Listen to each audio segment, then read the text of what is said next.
bagong tabas ang akong buhok 'no, ah, nakalugsong 'no, nakalugsong sa baryo. So, ah, sa tawag ini, babatiin din natin siyempre yung ano, yung, nasa Katagalugan ano. So, magandang, araw sa, diyan sa Metro Manila, Cavite, Bicol 'no, bandang, Tarlac, Pangasinan 'no, magandang araw sa inyong lahat. So, focus tayo dito sa ano, nangyari kahapon 'no, ah, mga kababayan, mga kaigsuunan, mga amigo, amiga 'no. Kahapon, nagkaroon ng, ah, hearing sa Kongreso kung saan tatalakayin yung, budget 'no, at, hindi ko naman sukat akalain na ang nakasalang pala dun kahapon is itong si, Office of the Vice President 'no, si Sara Duterte 'no. So, ang akong namatikdan, ang napapansin ko, grabe ang ano, sa simula't simula pa lang is, grabe na ang, tila banggaan 'no, banggaan ng, ah, yung kanyang mga binabansagang makakaliwa 'no.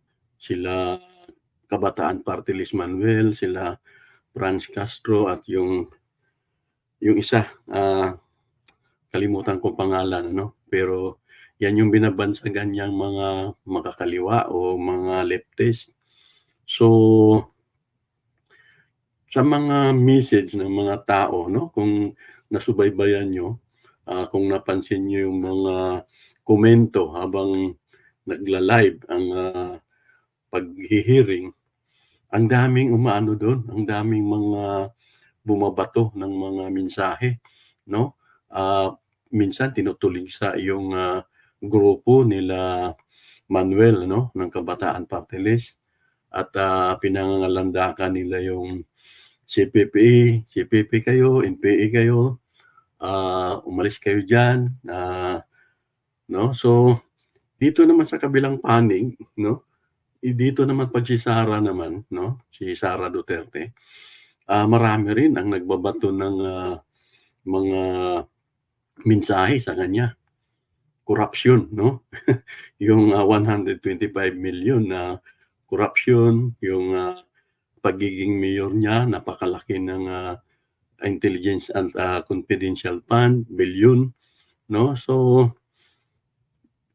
mga kaibigan, mga amigo, mga amiga 'no, dalawa ang lumalabas talaga dun 'no, na parang, puwede nating pag-usapan 'no, korapsyon, versus, CPP-NPA 'no. Puwede natin sigurong pag-usapan yun na, ah, kaya ko lang binabanggit yan kasi yun ngang napansin natin doon sa mga komentaryo ano, sa comment section ng kahit na sino man yung nagpalabas ng live sa, tunggalian doon sa Congress, kung saan, tinalakay yung, ah, budget para sa 2025 'no. So, pareho namang pareho namang, hindi natin gusto yan ano, mapa-korapsyon, excuse me, mapa-korapsyon, mapa-insurgency o yung tinatawag nating mga naglihok 'no, sa mga Bisaya, kung sa Bisaya pa, kanang naglihok sa mga probinsya nga CPP-NPA. So, murag puwede natong, sabihin parang gusto nating sabihin na, pareho naman nating, tinitingnan na problema 'yan 'no. Mapa-CPP-NPA may konting problema, mapa-korapsyon may problema din. So, ang gusto kong, ah, sikapin kong ano 'no, sikapin kong, ipakita sa inyo yung sarili kong, pag-aanalisa o sarili kong pananaw dito sa, sa dalawang bagay na 'yan 'no, sa CPP-NPA, ano ba talaga ang epekto nito sa ating, buhay 'no? Hindi lang sa akin kung hindi sa inyo, pamilyang Pilipino, sa ating lahat 'no? Ano ba talagang epekto ng, NPA, CPP sa atin 'no? Gano'n din ang korapsiyon. Mamaya ano, unahin natin yung, usapin nung, CPP-NPA 'no. Sa pagkakaintindi ko, paano ba 'to nakakaepekto o nakakaapekto sa atin, sa buhay natin 'no?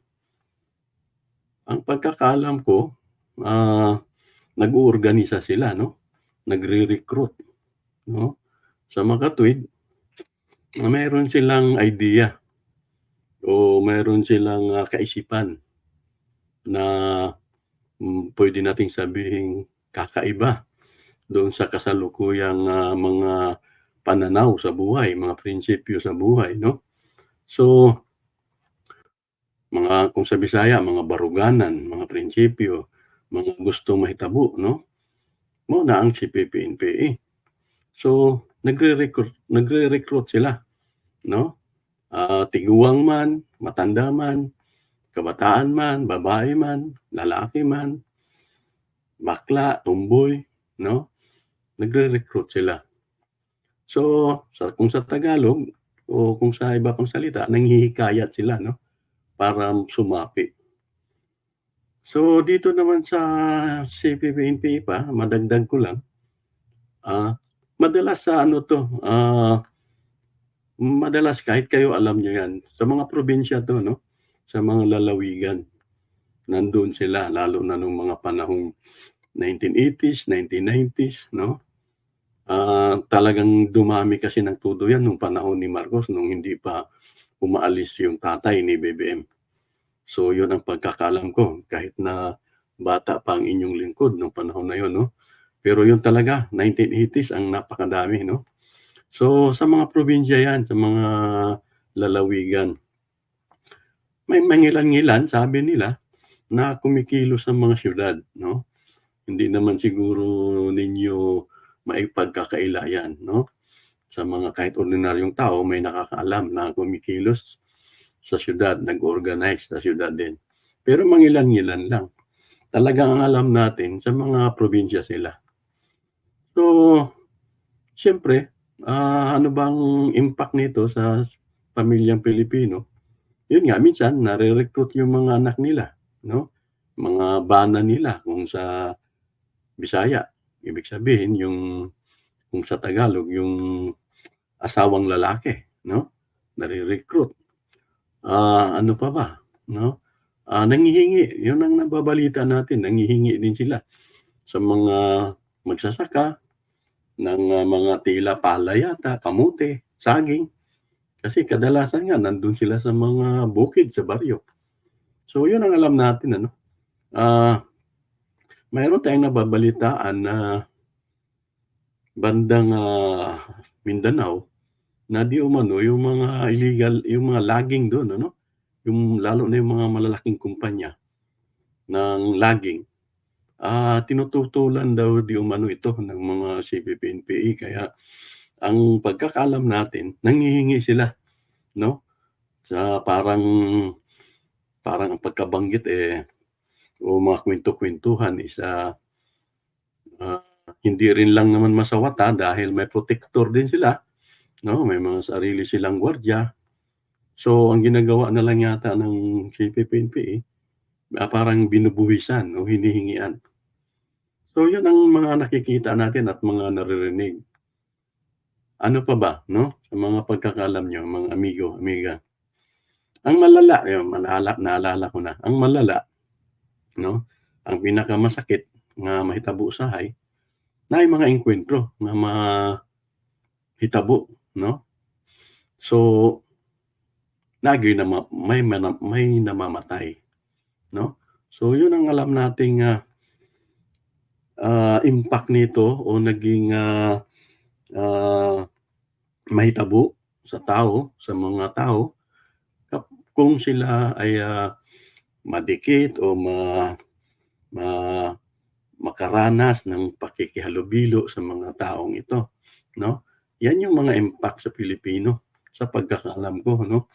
Siguro yung ibang kabataan na sumali, hindi nakapagtapos sa pag-aaral. So,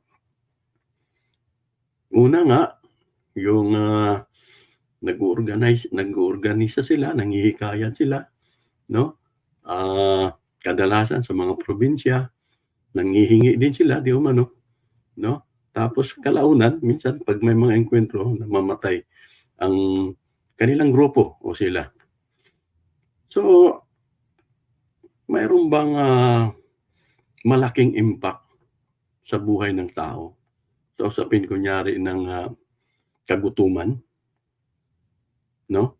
Parang, hindi ko makita, wala akong makita. Di ko kung sa Bisaya di nato ano, maramdaman o hindi nato ah, say tawag ini sa Bisaya nakalimot na ko 'no. So, mopadayon ta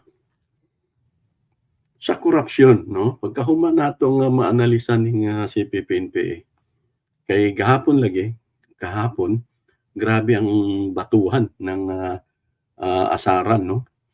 'Pag nagsalita sila Kabataan Party List, sila Manuel, may nagkokomentaryo, "Mga NPA kayo, umalis kayo diyan, pahirap kayo sa bayan," ganyan. 'Pag nagsalita naman si Sara, marami ding nagsasabing korap 'no, korapsyon, magaling ka sa pangdadaya sa pera ng bayan 'no. So pag-usapan natin yung korapsyon 'no. Pinakita ko na kanina yung, mga gawain ng CPP/NPA at paano ito nakakaapekto sa atin. Ngayon pag-usapan naman natin ang korapsyon. Paano bang korapsyon makakaapekto sa pamilyang Pilipino? Ha? May prinsipyo ba 'tong korapsyon? Katulad ng, ideolohiya ng mga nasa NPA na mayroon silang parang pinaglalaban ng mga baruganan, mga prinsipyo. Ito bang korapsyon may prinsipyo? Parang wala, 'di pa ba? Basta pera-pera 'to 'no.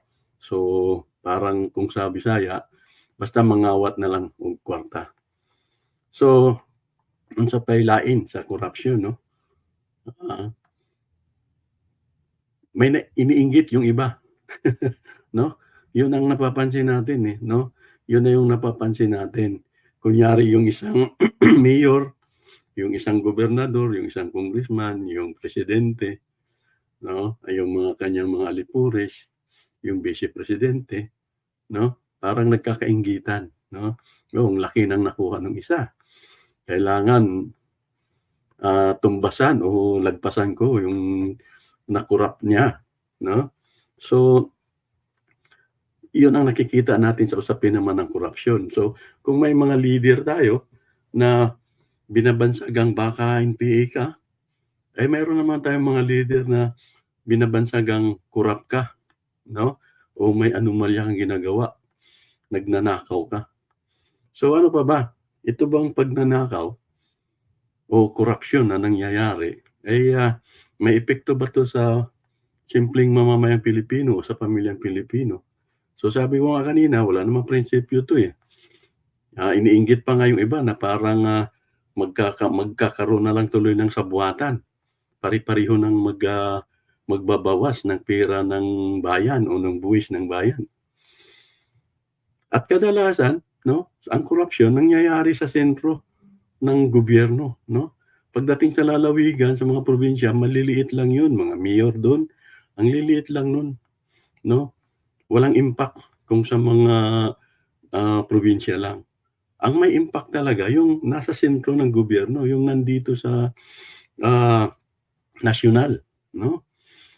Kasi, ang pagkakaalam natin, 'pag nabawasan yung pera sa nasyonal, eh, mababawasan na pa hanggang probinsya 'no. Ibig sabihin kung magkakaroon ng, korapsyon, wala ng makakarating na pera o kung mayroon man bawas na. At yung, daloy ng pera niyan is mula dito sa taas, ah, presidente, executive, vice presidente, senado, kongreso. yan yung mga nagpupulong-pulong, yan yung mga bumabalangkas ng, budget, 'no? 'Pag nagkaroon ng nakawan diyan, wala nang dadaloy pababa. So, nakita niyo ang kaibahan, 'no? Ah, CPP-NPA, insurgency, corruption versus corruption. So, ang sinasabi natin sa pagkakaintindi ko, 'pag may korapsyon, ang apektado yung serbisyo, 'no? Ano yun? Kunyari yung programa ng, gobyerno sa usapin ng edukasyon, 'no? Kunyari, libreng kolehiyo dapat, 'no? At matagal na nating pinapangarap 'yan, 1990s, ah, 2000, 'no? 2010, 'no? Kailan lang ba nagkaroon ng parang mga, ah, libreng, unibersidad? Parang mga nasa 2010 na o 2015, 'no? So, 'pag may korapsyon, nababawasan yung, serbisyo ng, panggobyerno, 'no? Unang halimbawa nga yung edukasyon nasabi natin. Ano pa, bukod sa hindi sila makapagbigay ng mga libreng pag-aaral, kulang yung mga silid-aralan, 'no? May mga probinsya tayo na hanggang ngayon walang eskuwelahan, 'no? Naglalakad yung mga katutubo ng napakalayo, tumatawid ng mga, sapa, mga ilog, dumadaan sa mga hanging bridge, mga kable, 'no? Para lang makapunta sa eskuwelahan. So, 'pag may korapsyon, apektado yung, serbisyo, 'no? Ngayon, tapos na kunyari tayo diyan sa edukasyon, ano pa ang puwedeng, masagasaan kung mayroong matinding korapsyon ang isang leader o ang mga leader? Yung mismong kalusugan, 'no? Yung mga sabi nga natin napakatagal na nating sinasabi yan, na mayroong mga nasa probinsya na namatay na lang hindi nakarating ng ospital o hindi nakakadalaw ng, kahit man lang klinika, 'no? Dahil sa mahal, walang pagamot, walang libreng gamot, walang libreng, pagpapaopera, 'no? Kahit yung ating, nasa sentro, yung mga national kidney natin, yung mga heart center natin, ang mamahal ng bayad diyan bago ka bago ka gagamutin diyan. Kaya kung may korapsyon, apektado 'yan, 'no?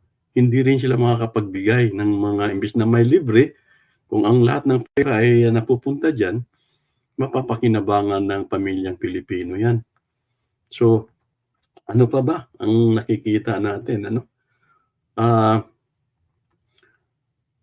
may sa usapin ng hospital nga, yung tinatawag nilang no pay, no entry, 'no?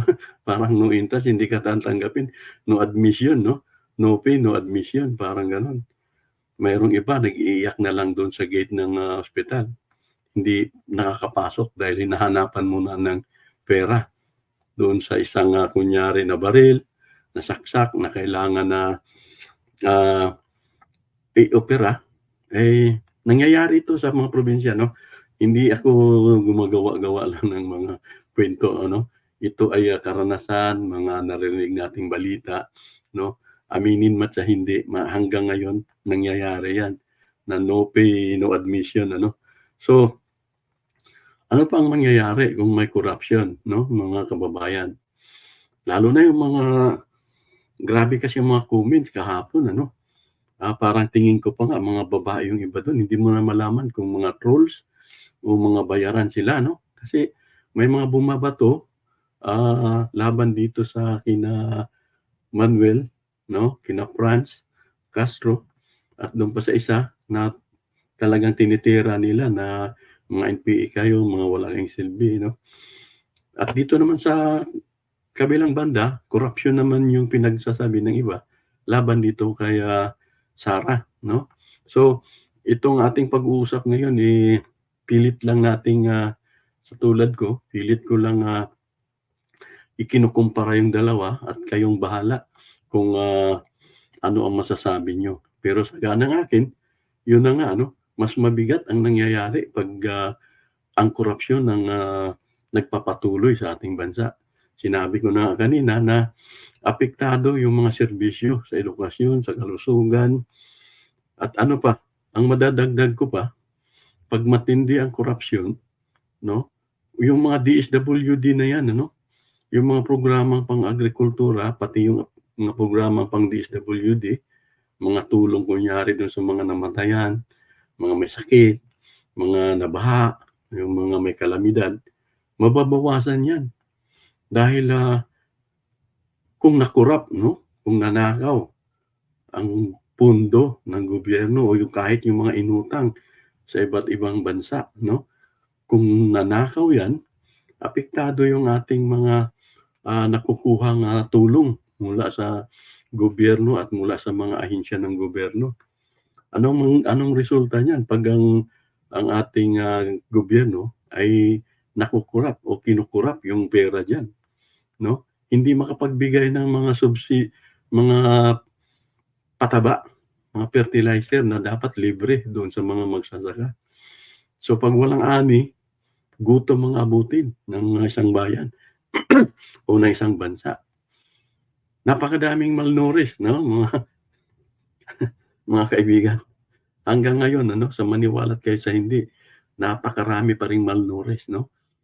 Ang huli nating mga balita na matatagpuan sila dito sa Masbate 'no, sa Samar, Leyte, kahit doon sa lugar ni, Pacquiao 'no, sa Jinsan at marami pang lugar diyan sa Mindanao na napakaraming malnutrisyon 'no, maraming, kagutuman, walang maayos na patubig, walang maayos na kahit yung pailaw 'no, ay hindi pa rin nakakarating yung mga kuryente sa iba't ibang, yan ay resulta ng, kawalan ng pundo 'no. Kung may pundo man yun na nga, kung kunyari nakukurakot ano. So, sabi ko na nga, eh, excuse me.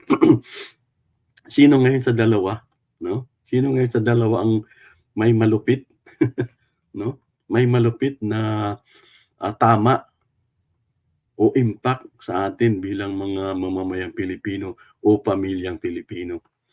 Kaya gusto ko lang, ah, ipaunawa sa lahat ano, gusto ko lang ipaunawa sa lahat na, ah, ang, ang tawag nito, ang,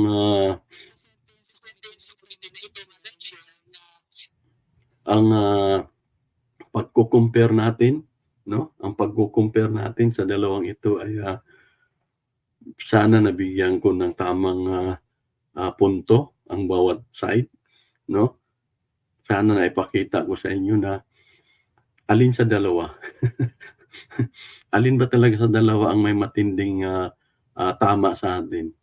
Yung bang, ah, kunyari itong mga lider na binabansagang, CPP-NPA 'no, kung totoo man 'no, bagamat, ano lang 'yan, bagamat, akusasyon lang 'yan. Kasi andiyan naman sila, hindi naman sila nakukulong pa 'no.